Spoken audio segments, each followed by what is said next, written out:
against Bitcoin. It's going up forever.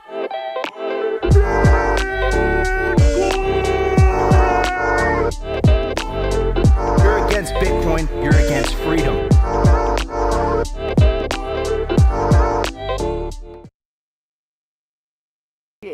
Out of the US dollar. Simple as that. So if you want to protect yourself from that, you need to own hard assets. The main way to protect yourself is to own assets that go up in price by as much as the inflation that happens to the underlying base currency. I had people in 2020 telling me that their Morgan Stanley advisors had done a great job that year because their portfolios were up 30%. And I said, congratulations, because they printed 40% of all the US dollars in existence. So you're actually down, you're actually negative 10%. And they couldn't believe what I was saying. But that's the reality of it. And the only way to do that, the stock market isn't doing that. You know the stock market's not doing that when the ultra wealthy are doing private equity. The stock market is exit liquidity for the ultra wealthy. So Bitcoin is the only thing that will protect against that because of its supply cap. And that's the one thing that you should have some exposure to. I'm not here to tell you what your exposure should be, but you need to understand this, you need to learn this, and you've got a very, very short period of time to do this while we're range bound for the next few months.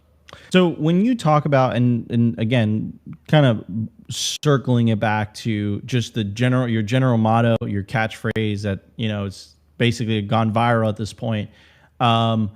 The window of opportunity is closing. So what do you mean by that exactly? And what's at stake if someone misses that window? Look, let's say Bitcoin goes to $100,000. Let's not even imagine the $300,000, $400,000, $500,000 price point. Just say $100,000. You know how many people have just a random $100,000 sitting around to buy something that they don't even understand? It ain't that many people, right? They've got property. The majority of those people are going to be in the $500,000 to $30 million net worth range. Those people are primarily in real estate. So now to generate $100,000, yeah, somebody with a $30 million portfolio might be able to do that. But somebody with a $5 million portfolio probably needs to sell a house in order to generate that liquidity. It's not going to take you 3 to 6 months to sell that damn thing in order to generate that liquidity. And that's for an asset that you just discovered, right? No one's going to go through the ball ache of doing that. So that's why I'm saying now is the time. You've got a limited amount of time. We've already priced out the poor. We've already priced out the middle class worldwide. We're now pricing out the upper middle class worldwide, and soon we're going to price out the lower multimillionaire worldwide, because a multimillionaire who's got a $4 or $5 million net worth does not have $200,000 or $300,000 lying around in cash, right? Most people don't understand that because they've never really touched any wealth. They don't know that somebody who can be worth $4 or $5 million and not have $150,000, $200,000 in the bank because it's in assets. Those are the people that need to get their head straight right now, because you are walking into a mess here. You're going to walk into an environment where your property portfolio is not going to keep up with the amount of money that's being printed. Your stock portfolio is not going to keep up with the amount of money that's being printed. The gold is definitely not going to keep up with the amount of money that's being printed, because the supply cap is the most important thing, and now is the time to understand Bitcoin. Whether you execute at this very day or not, that's not what I'm here to do. What I'm here to tell you is start learning, get serious. The fact that you gotta be one egotistical SOB to say that Larry Fink and BlackRock are in this asset on TV talking about it, but I don't wanna learn about it. If that's your mindset, you deserve to be poor. Yeah, welcome to Simply Bitcoin Live, your number one source for the peaceful Bitcoin revolution, breaking news, culture, medic warfare. We will be your guide through the separation of money and state. Starting the cold opening with British Hodl from Simply Bitcoin IRL yesterday. British Hodl's famous mantra of get to at least one Bitcoin. We're going to talk about that. We're going to make the case for you guys today on today's episode that I think all you need is really one Bitcoin. I think you can retire off one Bitcoin, especially where we think this thing is going, where this train is going. And of course, that episode was enlightening with Hodl. So highly recommend you guys watching the entire thing. We got into the topics like the ETF and the significance of BlackRock entering the game. Also, all these traditional legacy financial institutions also stepping in. And again, I think the part that I want to emphasize is that there's the window of being able to accumulate one Bitcoin is slowly closing. Adam Back has said this as well. I think we're peaking at basically the total amount of people that will ever own one Bitcoin, just because of like, look at where the price is right now. It's at $60,638. That's, I think, a little bit lower than the average salary of an American on a yearly basis, and definitely definitely significantly more than the average salary of most countries around the world. So, like, that window of becoming a whole coiner I definitely think is going to be closed this upcoming cycle. Now, does that mean that you've missed the Bitcoin train? No. Does that mean that you still can't benefit from sound money? Absolutely not. But what I will emphasize, and what Opti and I have been screaming from the rooftops, the many years that Simply Bitcoin has been on air, is try to accumulate as much Bitcoin as you can. I mean, we've been saying this since, like, I think $3,500 Bitcoin, $6,000 Bitcoin, $10,000 Bitcoin. So yes, like, it's obviously getting progressively more expensive. The train is about to leave the station to become a whole coiner. And I think on today's show, I'm going to try to make the case that I think with one Bitcoin, I think for most people, it's going to be enough for you to have a very, very comfortable retirement. I'm assuming you retire at 50 or 60 years old. I think with one Bitcoin, it's going to be more than enough. So that's what we're going to cover on today's episode. Also, we have a very special guest. We have Kent, the CEO of Sazmining. Sazmining is Bitcoin mining as a service. Always enjoy having Kent on the show. We're going to talk about Sazmining and also some mining topics as well. Kent, thank you so much for joining us today. Yeah, always glad to be on here with you, Nico. Happy to see you guys get reinstated back on YouTube as well. Congrats. Appreciate it. And of course, my legendary co-host, who is not optimistic 3 days in a row where Opti is not optimistic. And if it's 5 days in a row, we're going to have to replace Opti. Just kidding. We can't replace Opti. Opti is unreplaceable. But dude, what's going on? There's no smiles on you today. Well, I'm really my stream over here is acting up and lagging, so I'm not sure if I'm lagging on your end, but you guys are a little glitchy for me right now. So if I'm coming through, I can deal with it. But yeah, I'm trying to figure it out on the back end. But man, hey, you're coming in perfect on the streams too. So okay, on our end, cool. You're coming in good. So okay, cool. Well, you guys are lagging for me right now, so I don't know what's going on Restream. So, but I'm a professional. I can deal with this, Nico. So yeah, everything's good, man. Life's wonderful. I feel great. I got this lit hat from Amazon. I'm super hyped on it. So, everything's great, dude. I love my life. How can I complain? I love my life. I love living. It's so good. Yeah, and living on a Bitcoin standard, man, it's like the cherry on top. Anyways, we're also going to talk about it is a life hack. It's like a cheat code. Anyways, we're also going to talk about the incarceration of a Binance executive happening in Nigeria. The Nigerian government is blaming Bitcoin for the devaluation of their currency. I find that absolutely hilarious. I think we're going to start to see that happen in many other countries. Also, Nigeria is famous for launching their central bank digital currency, the e-Naira, which was an absolute failure. And the reason for that is simple. CBDCs don't solve the reasons as to why people are seeking alternatives, specifically in countries that are currently enduring double-digit inflation. Why don't people like CBDCs? Well, they don't solve inflation, number one. And number two, they don't solve the censorship problem, right? So specifically, if you live in a totalitarian regime and perhaps they don't like your political thoughts or your political ideas or political speech, CBDCs aren't exactly the currency of your choice, right? So anyways, we're going to talk about that as well. And Opti's got some things cooking during the culture segment. So Opti, not only are we going to talk about Sazmining, I know you guys love it when we talk about Sazmining. Sazmining is Bitcoin mining as a service. But also, we have some mining topics as well that we're going to talk about. We're going to talk to Kent about as well. Yeah. So last time Kent was on, I think it was about a month ago, something like that. We were telling you guys that considering Kent's becoming kind of like a reoccurring guest and he's coming back all the time, we're going to do kind of like Q&A and do like a state of mining quorum, if that's the right word. I don't know. So we're going to cover the state of mining right now in the current moment. There's been a lot of things that happened since the last time he's been on. There's been, some interest from nation states in Bitcoin mining. We're going to touch on the BitAx as well. And then we'll get some general takes of how healthy the network is. The fees have been kind of spiking up and down. They've been pretty mellow for the last couple of weeks. So we're going to give and actually I'm going to put Kent on the spot and get some more predictions on where the network is going by the end of the year. But I think you guys are going to like this one.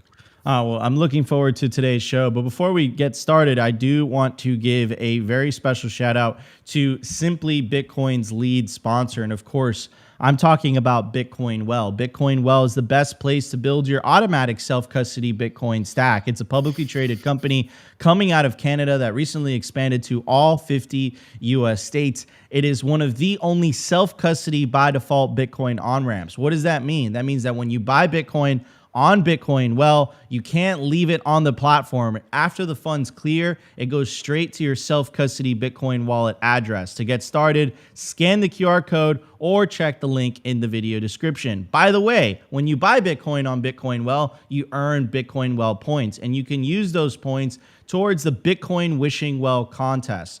So the way that you play is you toss a coin into the Bitcoin Wishing Well, and you have an opportunity to win up to 1 million Satoshis. So we'll do that for you guys right now. First person to scan the QR code wins 500 sats. By the way, if you use promo code SIMPLYBTC, SIMPLYBTC, to sign up to bitcoinwell.com, you get 3 tosses into the Bitcoin Wishing Well absolutely free. So head over to bitcoinwell.com today to get started. All right, everybody, let's head to the numbers. Let's do this. Bitcoin numbers.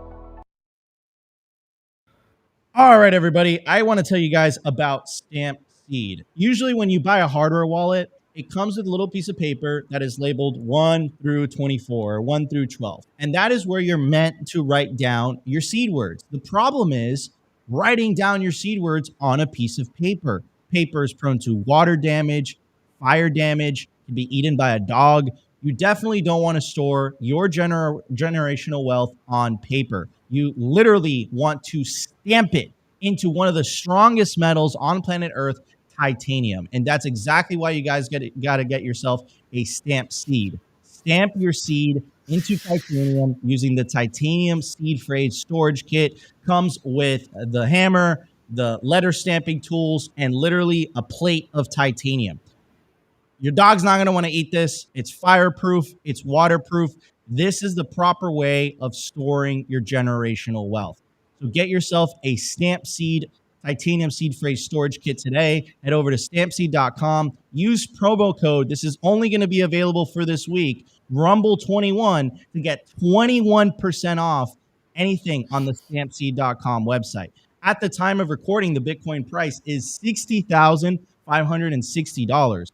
Sats per dollar, 1,651. Block height, 858,980. Blocks to halving, 191,020. Halving estimate, March 23rd, 2028. Total Lightning Network capacity, 4,890 BTC. Capacity value, 296 million. Realized monetary inflation, 1.41%. Market cap, 1.2 trillion. Bitcoin versus gold market cap, 6.89%. In the grand scheme of things, things are just getting started. Anyways, I can't wait for the episode where like Bitcoin's getting close to the market cap of gold and it's at like 98.99 or like 99.99. And then it goes above. Like, that's going to be surreal. By the way, if and when I'm coming from the camp of when Bitcoin reaches a market cap of gold, that would put the price of one Bitcoin at roughly $750,000 per coin. And now the question that I have for you guys is, do you think that gold is superior to Bitcoin, or do you think Bitcoin is superior to gold? Anyways, I do want to start off this number segment reading some passages from The Sovereign Individual, because you have to read this book. I highly recommend it. I can't talk about it enough. because I think it really gives you a pretty good idea of where we are in terms of human history and how much information technology, is better said, the internet, is fundamentally going to change how human society organizes itself. So the passage goes, lacking their accustomed scope to tax and inflate, governments, even in traditionally civil countries, will turn nasty. Businesses that offer services that facilitate the realization of autonomy by individuals will be subject to infiltration, sabotage, and disruption. Arbitrary forfeiture of property, already commonplace in the United States, where it occurs 5,000 times a week, will become even more pervasive. Governments will violate human rights, censor the free flow of information, sabotage useful technologies, and worse. I mean, you could apply this to a lot of the attacks on the industry, specifically in the United States, the proposed 30% Bitcoin mining tax, the so-called Operation Choke Point 2.0, the denial of Caitlin Long's federal banking charter, the banning of Simply Bitcoin, just to name a few things, right? Anyways, so I do want to cover what's happening in Nigeria. So Nigeria, of course, was something that it's a country that we've been talking about for quite a while now. Nigeria is one of the first countries to launch a CBDC, specifically the e-Naira. It was a total failure. The reason that I believe it was a total failure is it doesn't solve two problems: inflation and censorship, right? So, of course, the Nigerian government got upset, not necessarily because of their irresponsible fiscal policy, because it's literally governments debasing currency. That is the sole cause of inflation. It's not the supply chains. It's not pandemics. It is literally printing money. But it's a lot easier to blame the boogeyman. And I think that's exactly what happened here. So Nigeria detains American Binance executive over dispute with the crypto company. It goes on to say, in Nigeria, an American man is caught up in a dispute between the government and the cryptocurrency exchange Binance. Some lawmakers say that Nigeria is effectively holding him hostage. Does that sound familiar from the book passage that I just read you guys? We turn now to Nigeria, when an American man is caught up in a dispute between the government and cryptocurrency exchange Binance. Nigeria accuses Binance of tanking its currency. And now some U.S. lawmakers say that Nigeria is effectively holding hostage an American who is the company's head of financial crime compliance, right? That is nuts. Binance did not tank the Nigerian currency. Binance just facilitated, right? Let me use the words from the piece, right? Businesses that offer services that facilitate the realization of autonomy by individuals. Binance, all it did is it allowed people to get off the Nigerian currency and get onto an alternative non-state currency. But it's crazy how the government is reacting this way. By the way, this still seems to be the case. This is one of the latest articles in regards to this matter. It goes on to say the wife of Tigran Gambarian, the American Binance employee detained in Nigeria, released a new video statement on Monday pleading for his immediate release from prison. It has been 6 months since I last saw my husband, since our children last held their father's hand. His health is deteriorating to the point where he can no longer walk between bouts of malaria. That's that area. I don't know how to say pneumonia. Pneumonia. Thank you, Opti. And the unimaginable mental toll of his detention. He is now reaching the point of no return. A former IRS agent and Binance current head of financial crime compliance was detained in Abuja in February, shortly after voluntarily traveling to Nigeria's capital city at the government's invitation. Could you imagine that? That's nuts. It's what the book said. It's hostage taking. It's like we're literally going to hold one of your guys hostage until Binance pulls out of Nigeria because you guys are responsible for the Nigerian currency tanking and not succeeding. No, all it is that the Nigerian people are no longer being held, and they're no longer being coerced into using the Nigerian currency. That, yes, it puts pressure on the Nigerian government because they can no longer print money. in order to pay for things. Their only mechanism of being able to raise revenue is via direct taxation. That is a check on government spending. But instead of them seeing, the light of Satoshi and realizing, okay, maybe the gig's up, it's what the book said. They literally have resorted to hostage taking. This is insane. Like, this is crazy. It doesn't surprise me. And I'll tell you what, guys, I think we're going to see more of this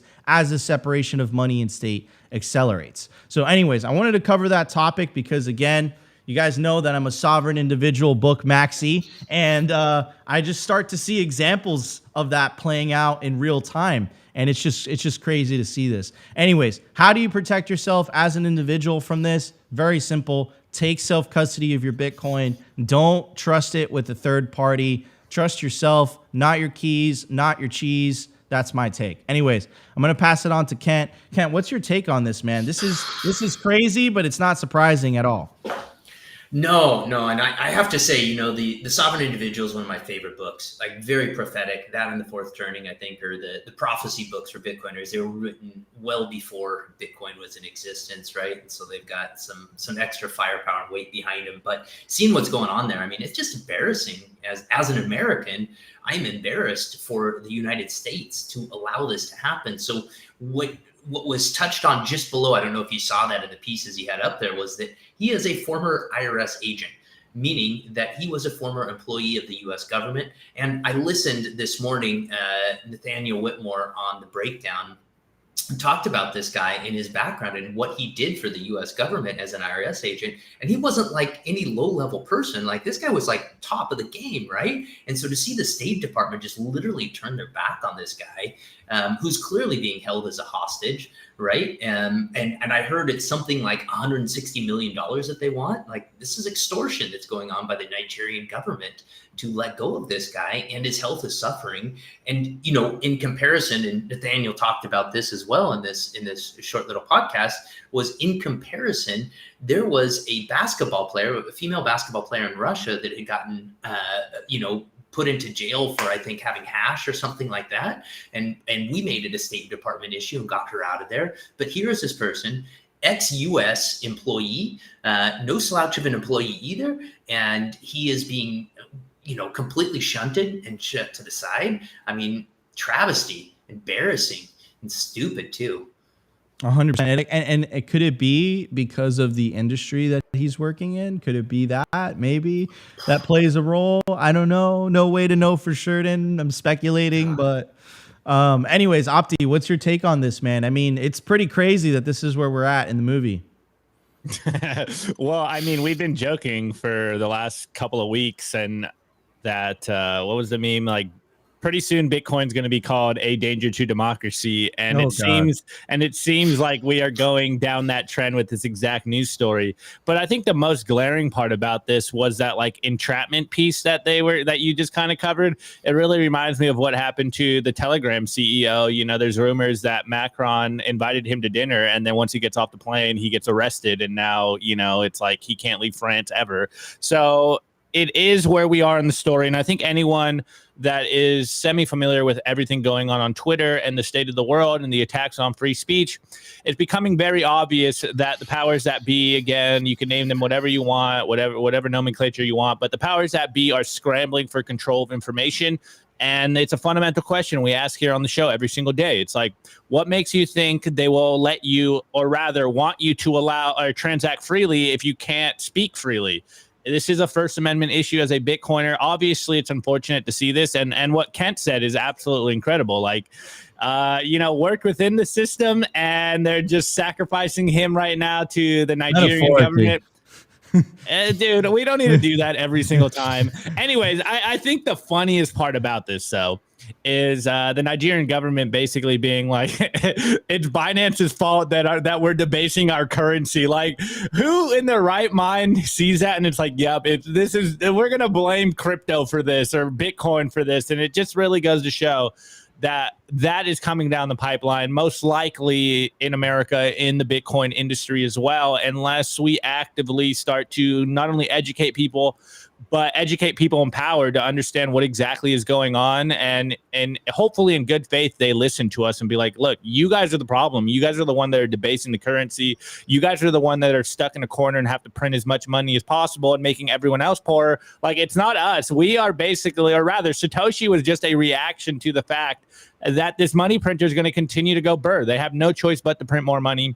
And we're just trying to protect ourselves. Like, we can't lean on the people in power to protect us. So as individuals, we have taken back that right, and we're protecting ourselves. And that's what this whole thing's about.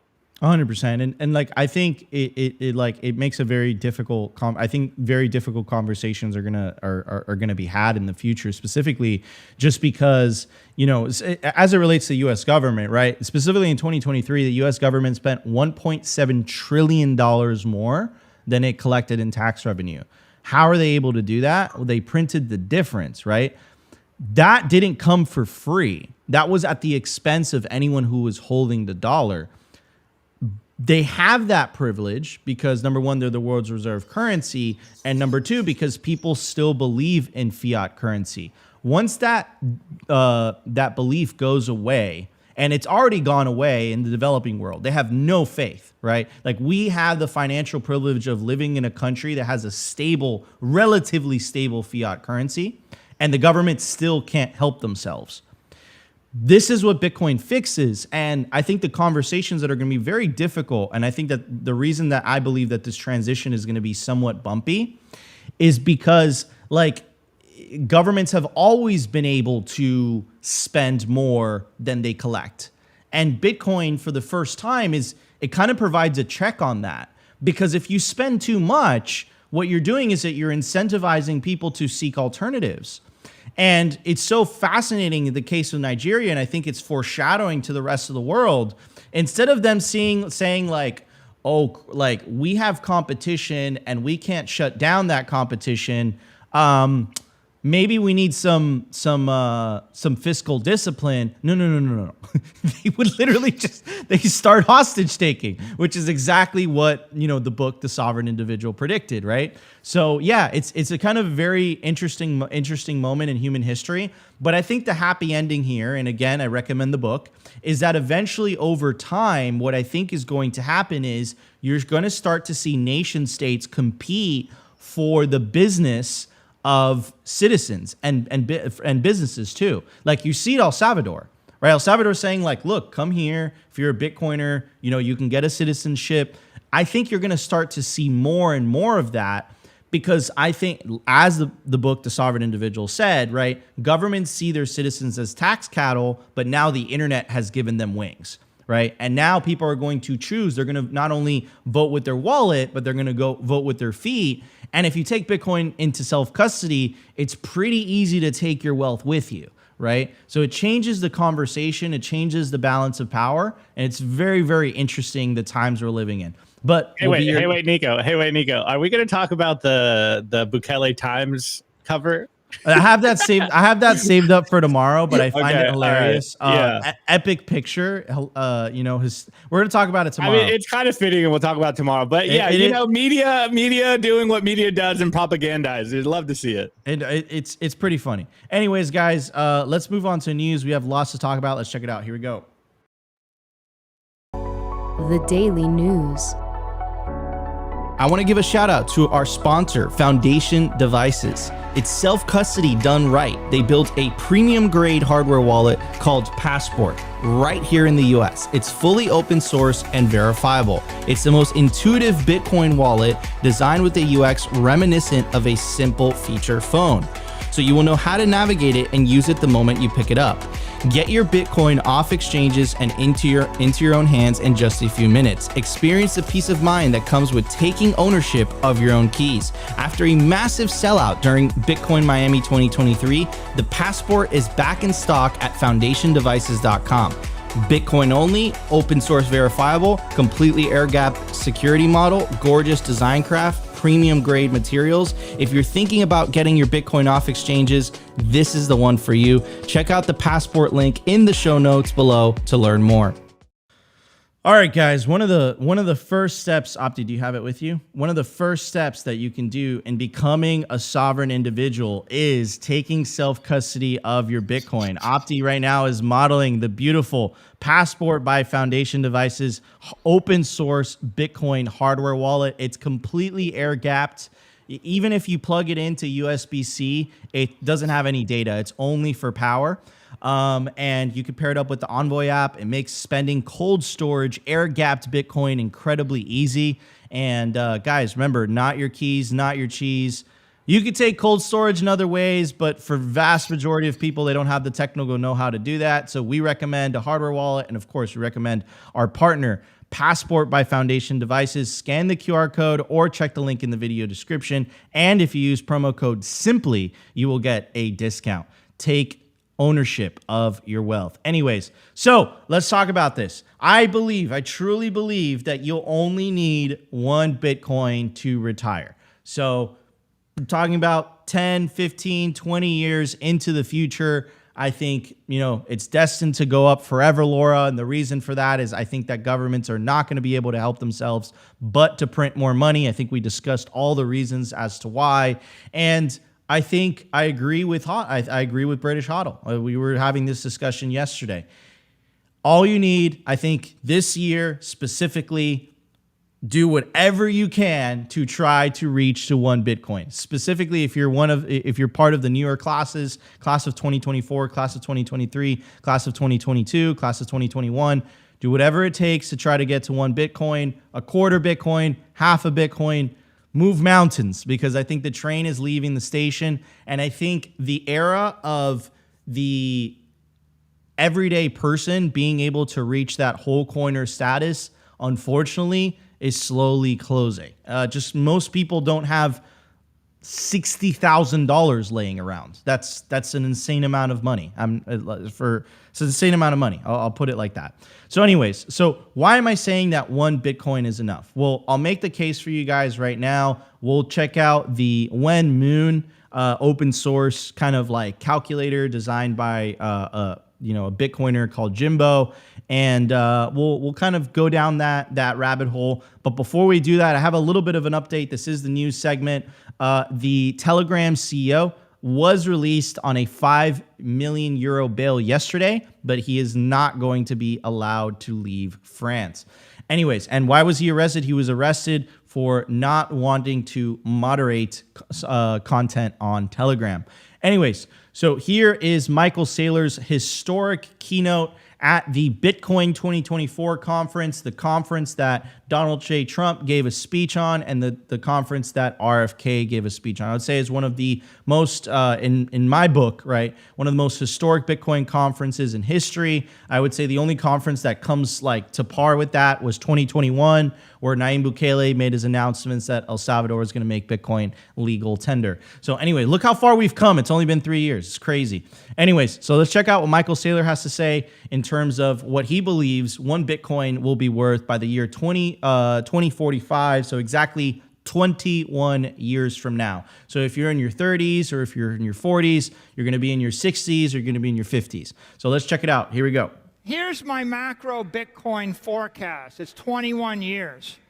Goes out to the year 2045.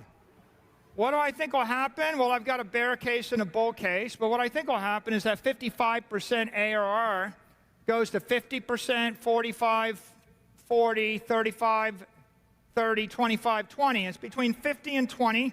It'll gradually decelerate till it's growing about twice as fast as the S&P index. And at that rate, Bitcoin's $13 million a coin in the year 2045. 13 million. It could be a 3 million bear case. It could be a 49 million bull case. But what is Bitcoin? 7% of the world's assets then. Here's my macro Bitcoin. So again, the bear case, 3 million, base case, 13 million, and the bull case, $49 million. Right. Even with the bear case and $1 million or $3 million Bitcoin, that's $3 million. If you spend $100,000 a year, $3 million, it will last you, 30 years, I believe. Am I doing the math correctly? Yeah, 30 years. Not to mention the fact that that Bitcoin is still appreciating over time. So it's not just $3 million in the year 2045.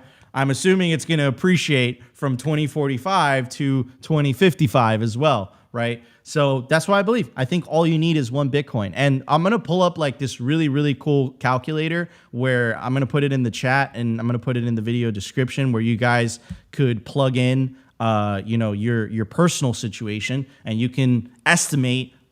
He calls it Wen Moon, but basically, given your Bitcoin stack, when can you retire? So anyways, before we get that, let's break down the numbers. So Michael Saylor, year 2045, exactly 21 years from now, bear 3 million, base 13 million, bull 49 million. And I have a really interesting thing that I always run into, which is how many millionaires are there around the world, right? So it's estimated between 50 to 65 million. I'm going to do the upper bound, 65 million. If every millionaire around the world wanted to buy, this is what British Hodl was talking about yesterday, wanted to buy one Bitcoin, they literally physically could not do so. If it was equally divided, every millionaire would only get 0.32 Bitcoin. You can't print more of it. You can't create more of it. This is the absolute scarcity playing out. And this is why Bitcoin is the apex predator and it's going to just continue to grow. It is the superior asset. What do I mean by that? You can't just sell your house overnight, right? You can't do that. You can't take it with you. You have to pay property taxes on it. You have to maintain it. Equities. Let's talk about equities, right? Most companies don't last forever. Not to mention the fact that those equities, let's say you had to leave the country, let's say you want to move, you can't really take that with you, right? Bitcoin, you write down, you stamp your seed phrase into titanium using the stamp seed kit, promo code RUMBLE21 for 21% off. And you can literally, like your generational wealth, you could take it with you, right? And if you're in a pickle, you can memorize those words and you will do so if you're in a pickle. So it empowers the individual, the likes of which it's never seen before in human history. But anyways, let's get to the Wen Moon calculator designed by our boy Jimbo. So it allows us to kind of plug in all these different variables. We're going to stick to the one Bitcoin stack. It allows you to plug in the inflation rate. So let me look up what the current inflation rate is in the US. So it is currently 2.9%. So let's put it in right there. And then you have to, here's where the speculation comes from, which is what is the annual Bitcoin appreciation rate? Some people are saying it's as high as 50. Some people are saying it's as low as 20. But I'm going to pass it on to Kent. Kent, I'm not asking you to speculate what the price is going to be, but if you're moving forward and if you're the CEO of a Bitcoin mining company, you have to take this into consideration. I'm sure you have an assumption of what you believe the annual Bitcoin appreciation rate on a percentage term is going to be moving forward. So what should I plug in into the calculator? I think you're muted, Kent. Let's go 30. Let's go with 30. All right. So let's put in 30 into the calculator and let's refresh the page. I don't know what happened here. I think it froze. There we go. What is happening with this page? I just used it this morning. Oh, there it is. All right, it should be working now. Okay, so with a 30% appreciation rate, and just with one Bitcoin, right, and with the current stack value of roughly 59K, your desired income, that's another key component. I'm going to pass that on to Opti. Opti, what would be your desired yearly income? I mean, I kind of like that 100K, but what's like the average income or median income for like middle class people? Is it like 70K or something like that? Average salary in the United States is roughly the price of one Bitcoin, so it's roughly just shoot that $3,000, right? So we're gonna do this, and we're gonna plug in these numbers, and now let's take a look at the data. Wen Moon. So what does Wen Moon mean? Wen Moon means given your Bitcoin stack, when can you retire off of one Bitcoin with, you want to pull out $63,000 a year. The inflation rate in the United States is 2.9%, and the annual Bitcoin appreciation rate is roughly 30%.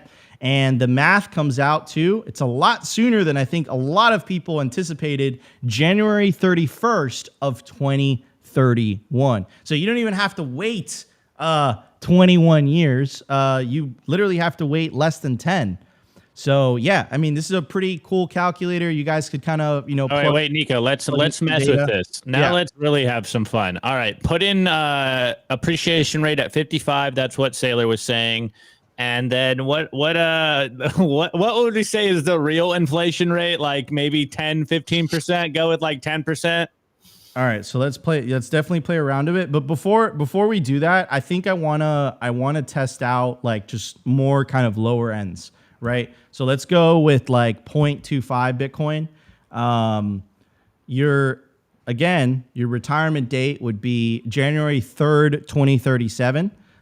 Someone with half a Bitcoin, your retirement date, if Bitcoin continues to appreciate annually at 30%, would be January 17th, 2034. So even if you don't get to that one Bitcoin, all it's doing is it's extending the date a little bit longer. But this is pretty crazy, man. This is why we always say like Bitcoin is hope. Like Bitcoin allows you to plan for the future because it maintains, not only does it maintain your purchasing power, it helps grow your purchasing power. Okay, Opti, what numbers do you want me to plug in here?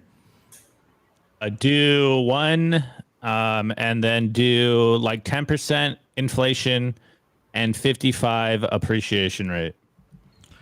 Okay, so I think the like shadow stats is somewhere around 10 to 8% inflation right now, but I think in real terms it feels like 15 to 20.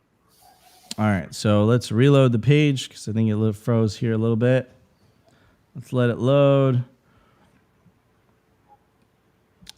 Cue the music, Opti. There we go. And then, so inflation rate is what? Do like 10. I think it's like 8. That's what people are saying, but do 10. Just do 10. All right. And 55. That's very aggressive, but I'll take it. That's what Saylor's saying. 55% year over year growth. All right. 63,000. Here we go. And your personal moon date with 1 Bitcoin, 10% inflation, annual Bitcoin appreciation date would be 2027. This would be October 28th, 2027. So literally around the block 3 years from now. All right. Now mess with it, Nico, and go to 100K instead of 63. All right. Let's we don't want to just be average here.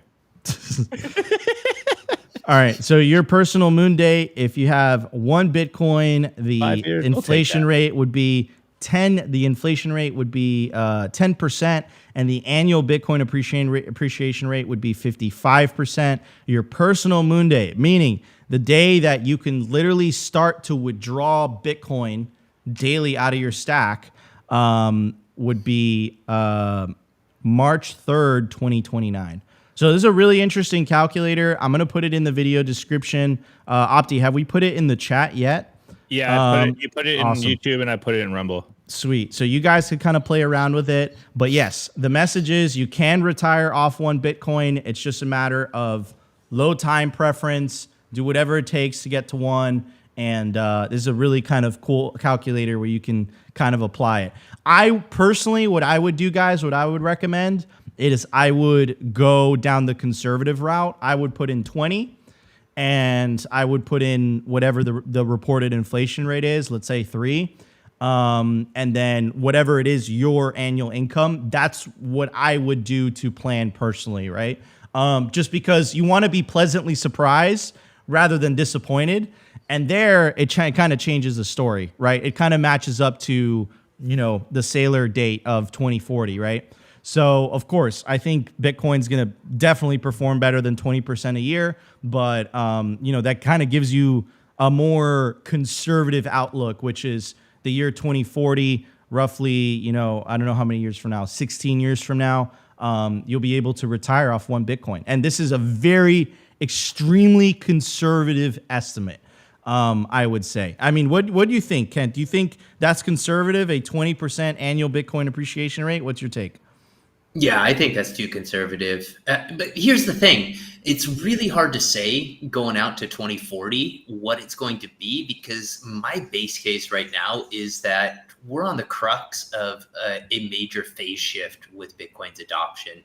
It feels like we are now at like the corporate level is my thesis. Like we're going to see massive corporate adoption that drives price this cycle. And I think the next cycle is the sovereign nation states are throwing their capital at this, and we're dealing with the nation state infighting for Bitcoin. So let's see how it plays out. But because of that, I think the next 8 years are going to see much higher appreciation. And then after, we'll probably start to gradually slow down. Yeah, absolutely. I agree with that. And I agree, by the way, that we're on the cusp of something huge just due to all the interest coming out of all the institutions, right? Whether you have Goldman Sachs, you have large banks, including Wells Fargo, JP Morgan, I believe, Goldman Sachs, you have the Wisconsin Pension Fund, you have the second largest bank in Europe. They've all have exposure to Bitcoin, not direct spot Bitcoin, but through the ETF. So yes, I think I completely agree with you, Kent. I think we're on the verge of something and we've never seen before in Bitcoin's history, which is this crazy institutional adoption. And remember, nothing else in human history has Bitcoin's scarcity. Gold has an inflation rate and gold is scarce. But when the price of gold goes up, the amount of gold that's being mined out of the ground goes up with it. So the inflation rate of gold is roughly 2 to 3% on a yearly basis. The inflation rate of Bitcoin currently, I think it's at 1.42%. And literally every 4 years, it is designed to get cut in half, which is why Michael Saylor literally says that it's going up forever, Laura. Anyways, everybody, let's get to the culture. Let's talk about Sazmining. Let's talk about mining in general with Kent, the CEO of Saz. Let's check it out. Here we go. The Daily Culture.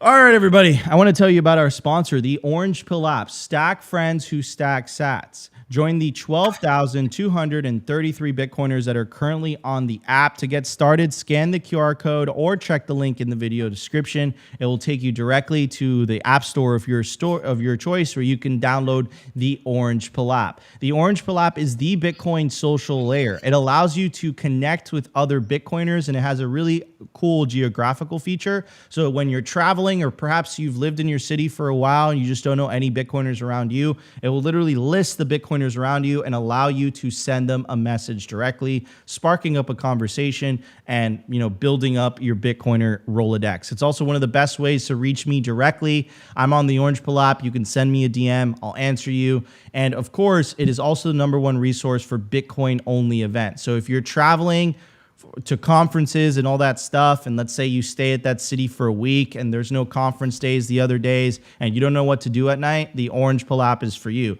To get started, scan the QR code or check the link in the video description. Check out the Orange Pill app today. All right, I'm so excited to have Kent back on the show. So I'm going to start it off with the beginning, which is Kent, and let's pull up the promo code for you guys, sazmining.com/simplybitcoin. Kent, what is Sazmining? Sazmining is the ultimate way to dollar cost average into a Bitcoin position and get wild sats in the process, right? So there's been actually kind of a massive realization that I've had in the last since the last time we spoke, which is that we as an industry offering mining as a service have been confusing the market. And I say this because Bitcoiners often say, well, geez, Bitcoin mining, I don't know about the returns with Bitcoin mining, the ROI and all this. And I'm sitting here scratching my head and I'm like, well, don't you want to acquire Bitcoin? Why are you analyzing it from a fiat return standpoint? And so we're focusing in on that and looking at, okay, how do you compare this opportunity to acquiring Bitcoin and other mechanisms, right? And the right way to think about this is as a dollar cost averaging tool, right? Your mining rig is going to last for at least 3 years, and you're going to be dollar cost averaging the value of that mining rig over the next 3 years. Yes, you've got to pay for electricity, but when you plug all that into the gold standard for what does it cost to mine a Bitcoin, which is Galaxy Digital's model, you can see that right now you can acquire Bitcoin at about 20% the price of spot right now. And you can dollar cost average that way and get wild sats in the process. And what I mean by wild sats is just simply sats that are outside the system, right? It doesn't feel like you've got a surveillance camera in the room with you with your sats. So that's what we offer, an opportunity to get Bitcoin basically at a discount and do so in a sovereign and Bitcoin native way. Beautiful, beautiful. What if you don't have any experience in mining whatsoever and you're just like, I don't even know what to mine. Like, this sounds awesome. Wild sats, getting Bitcoin cheaper than if you're dollar cost averaging, but like, whoa, wait, I've never mined Bitcoin before. I don't even know how to do this. Does Sazmining offer, like, could someone who's a novice, who's never done this before, could they use something like Saz? I would say that's a good chunk of our client base right now. And so let me explain how it works. Let's say, Nico, you want to go start mining, right? So you go on our website, you choose one of two models of mining rigs, swipe your credit card, because of course you want to cycle your fiat into Bitcoin, right? And we get that purchased, that mining rig procured, shipped from China to our data center in Paraguay. We get it put on the rack. We say, hey, Nico, it's on the rack. You go into your dashboard, you start a service plan to pay for your monthly electricity bill. And once that's paid for and you've provided a Bitcoin address, the Bitcoin starts to flow to your address from the mining pool, right? So we're hands off. We don't touch your Bitcoin. But what we do is we pass through the costs, right? So you need to pay for your mining rig and electricity. We make no money on those things. We just pass them through. And on the back end, when the mining rewards are sent out from the mining pool, we instruct the mining pool to simply separate that reward and send just 15% to us. So that's our profit margin. It's also a perfect alignment of incentives with our clients to make sure that we care about exactly the same things they do, and we're going to make good decisions on their behalf. I love that. Yeah, no, it's aligned incentives, which I think are very important as a Bitcoiner, right? And again, I love the fact that it's kind of like the Uber of Bitcoin mining in a way, right? It's like this very, very easy to use AI. It's intuitive. It's easy to understand. So if anyone like kind of wants to get their feet wet without having to go, because like, I'll be honest with you guys, like, I got into the industry through mining. I didn't get into the industry through media. Looking back in hindsight, maybe I should have stuck that out, but you never know. But anyways, so it's not easy. It's not easy. It has a learning curve. And back in my era is the era of the S9, right? Like now these puppies are a lot bigger, they're a lot harder, and they're a lot hotter, and they require a lot more energy. So the learning curve is high. You will make a ton of mistakes, and in making a ton of mistakes, you will lose a tremendous amount of money in the process. So that's just kind of like the reality of where Bitcoin mining is today, specifically since, we've been in the ASIC era for a long time now. So I love what you guys do. You hide all the complexities behind a very nice UI, user interface, and allows people to get the benefits of Bitcoin mining without perhaps, going through all the complexities and the learning curve that comes with it. Anyways, I do want to pivot the conversation. Guys, check out sazmining.com/simplybitcoin. I highly recommend it. Go check it out. It's Bitcoin mining as a service. I do want to pivot the conversation and cover some topics. I see Opti has an article pulled up. So Opti, let's talk about that. Yeah. So as we were saying and telling you guys, we're bringing Kent on a lot on the show. As someone that's in the industry, we're going to just have him constantly update us on what's going on in the Bitcoin mining space. And of course, guys, send him DMs, ask him questions on Twitter, blow his notifications up. If you want to hear something specifically answered, hit up Kent and we'll cover it on the show when he gets back on.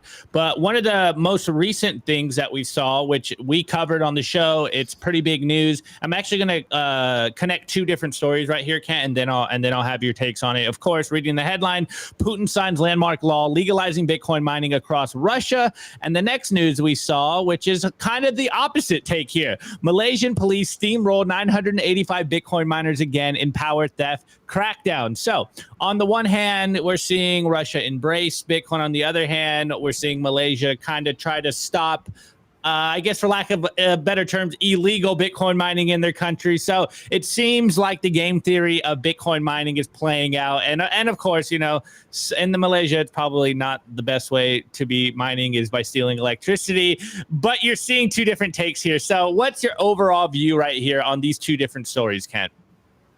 Well, I think you nailed it, right? We're seeing the game theory adoption of Bitcoin playing out here. So touching first on the Malaysian story, because I love that picture. It cracked me up when I saw it. So I grew up in the age of DARE, you know, just say no to drugs. And I remember seeing all these drug bust photos with the police officer standing around with, like, you know, tables filled with like cocaine or marijuana or whatever. And this is just like that exact vibes here, right? You see them in the background, the police officer is like, we got these illegal computational devices. And it's just, so it cracks me up to see this going on. Power theft is real, right? I will make a comment on that. In Paraguay, we see a lot of that, like 400 megawatts worth, which is an unbelievable, like 1.2 million households worth of power was being stolen at one point in Paraguay. And this is literally people going and sticking jumper cables on the electric lines to get free power, right? So that's, I'm fully on board with not stealing property. But I think absolutely absurd that they chose to steamroll this. I mean, just like the war against drugs, you know, burning all that marijuana or cocaine certainly hasn't slowed down the appetite of the black market demand. So kind of a silly approach. I think Russia's approach is a lot wiser. You know, what wasn't said in that article is they legalized Bitcoin mining, but not the use of Bitcoin itself, which I find an interesting discrepancy. So it's kind of rules for me, but not for thee sort of a situation, but a very powerful signal, right? Here you've got a nation state that has huge amounts of energy, and they're saying, maybe we've got these capital controls. Let's go monetize our energy so we can slip around these controls. So to me, it seems like Russia has taken advantage of the uncensorable nature of the Bitcoin network to get around state level sanctions that are currently on them by monetizing all their energy. So I think powerful. That's definitely going to lead to reverberations and reactions on the geopolitical stage, and fascinating to see, and just kind of one more notch forward in Bitcoin's adoption journey. Yeah, love it. Love it. Okay. And the next story, we literally had the BitX creator like a day after this news came out, but someone else in the industry, we saw that the BitX solo miner got a block by themselves, you know, stacked 3.125 off what, like $100 little machine. And so as another Bitcoin mining in the industry, and I think even the last time you came on the show, we were kind of, I think we were talking about Ocean that day. And so this is a great development in the Bitcoin space. So again, as another Bitcoin miner, what's your take on that BitX solo mining block? So I love it, right? I love it as long as us Bitcoiners are educated enough on mining to understand what it is that we're purchasing, right? So I think really what the BitX movement taps into is, I think there's this latent desire in all of us in the Bitcoin community to feel like we're a little bit more a part of what's going on, right? So the fact that there's a financial incentive and you can be plugged into the pulse of the network directly, you know, and that every 10 minutes a new block is created, that pulse, you know, and participating, I think that there's something just really powerful about it. So I haven't ordered one yet, but I'm thinking about it. And I love that part. However, what I don't like is I see out on Twitter, at least, that there are people that are proclaiming these to be a lot more powerful than they are. And I just went through the math, and, you know, it is a very small odds situation that you are going to be procuring a block. It is on par with a lottery ticket. As long as you are comfortable with, hey, I'm participating with the network and I've got a lottery ticket odds to procuring Bitcoin through my BitX, totally cool. Go do it. But, you know, I think I saw somebody that was posting that it was like 15% odds of getting a block with this. And I was just like, oh my God, please don't delude people, because we don't want to be getting into the shitcoin arena here with these BitXs. So, you know, love them and love seeing people participate in the mining sector and understanding that better, and don't want to see people hurt in the process. Well, Yeah. breaking news, though, Nico. Breaking. Shout out to Matthew J in the chat. Apparently, someone else found a solo block with a bid axe today as well. So I think that just came out on Twitter. So that's 2 solo blocks from a bid axe. Absolutely incredible.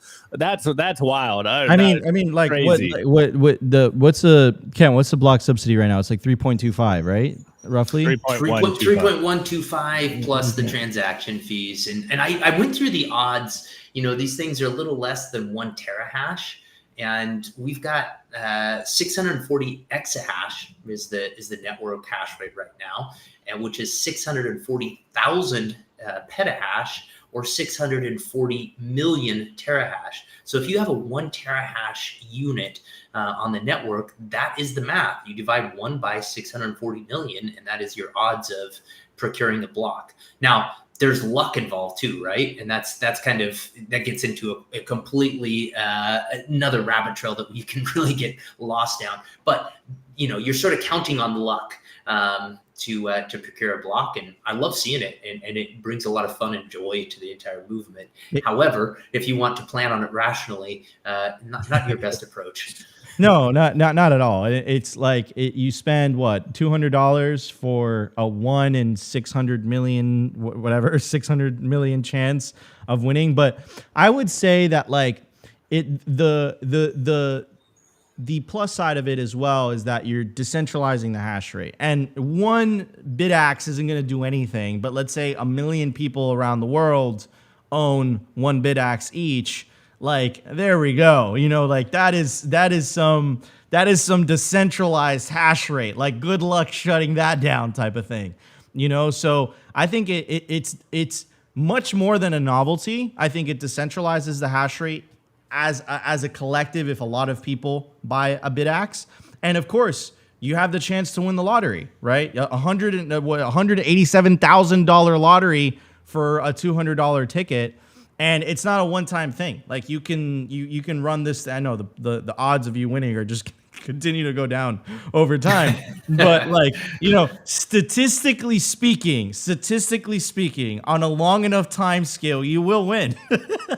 Oh, wait. Okay, clarify. Sorry, I'm fact checking this live in the chat right now. So blame Matthew J.